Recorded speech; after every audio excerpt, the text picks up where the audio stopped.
fate, then the next one that we turn to is gladness. Yeah, so if a sense of faith can become firmly established, this idea that things can be improved, then guess what? You get glad about it. You start to feel a little bit better. Yeah. And this is what this idea of gladness is getting at. We've got a resource now, and that's starting to show effects. So I think the image captures it. It's just this idea of something that springs up, something nice, something positive. And we've moved from darkness into light, so it's like the morning or whatever. It's like dawn or something. That it's switched from the night sky. I'm just trying to get that kind of early morning feel of just something arising, something. It's not necessarily in its full bloom or whatever, just there. And also the idea of a flower growing in the desert. While I'm sure there's plenty of flowers that actually grow in the desert, we have this idea that it's barren, and it's not hospitable to plant life, whatever. But yet here we have something doing that, still managing to pop out of the suffering by having faith. The faith was the fertilizer that allowed us to get to this place. Yeah, so you've got something alive. You've got something that's grown in the desert. But also, I think in the image, Tommy, a sense, the enormity of the desert and this one little flower. And I think that's important in relation to the concept here, which is it's the beginning of something. It's a first sign. Right, yes. So there's suffering, and we approach suffering with the idea that things might be improved, and we feel a bit better. Yeah. There's a positivity there. There's an optimism, and that has an impact on the suffering. It's just that first kind of tiny. Yeah, so it's not that everything has worked out.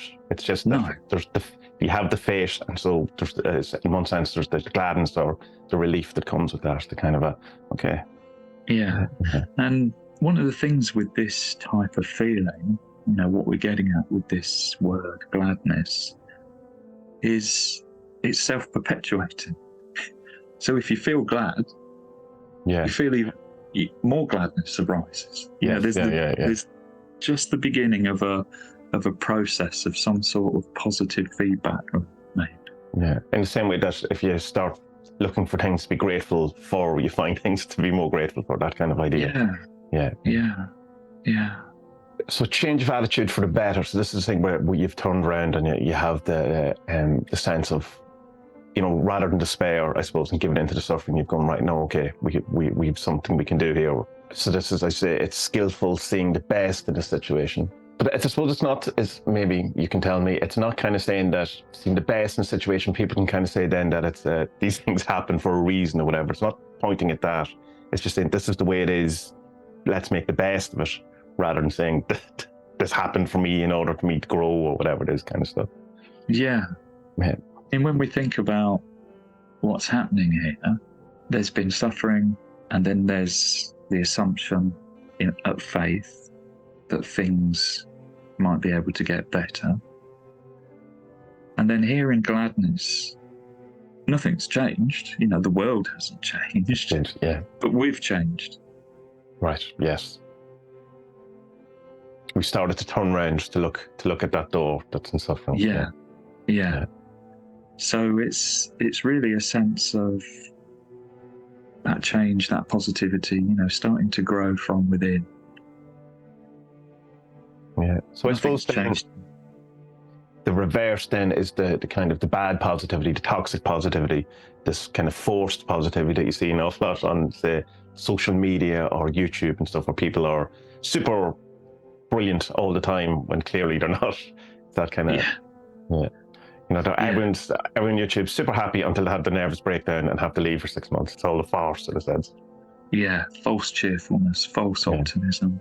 Also something that you touched on earlier, I think, a kind of trivialization, the idea of this flower has grown just for me, a kind of Yeah, cheesy. Yeah, I am the main character.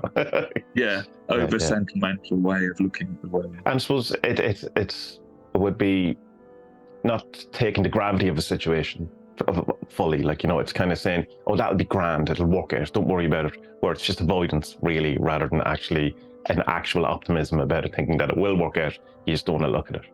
Yeah. And I think in all of these cards that we've considered so far, and in Gladness as well, there's a sense of proportion. There's a sense of seeing things for what they are. So Gladness, quite a modest thing. It's not overestimated, overrated. It's just a recognition that we're feeling more positive about things. In the sense of, like, when you hear some news and you go, oh, I'm glad that happened. It's just that moment. It hasn't, you just have that thing of gladness, that I'm glad. Yeah. There's no expectation that this is going to change the world forever. Yeah. The next thing to move towards is rapture.